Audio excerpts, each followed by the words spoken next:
Download the code from codegive.com. Link in description.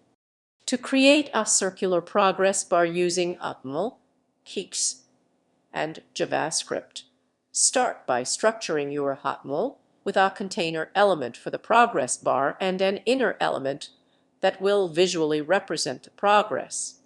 Use style at the container, setting its dimensions and positioning properties.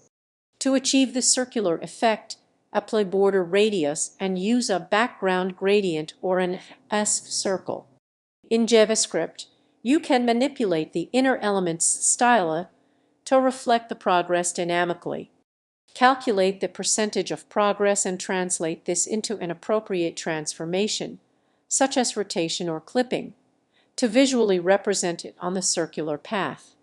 You can enhance the design with animations to make the progress smoother. Additionally, consider adding text overlays to display the percentage completed. This approach allows for a visually appealing and interactive progress indicator that can be easily customized for various applications.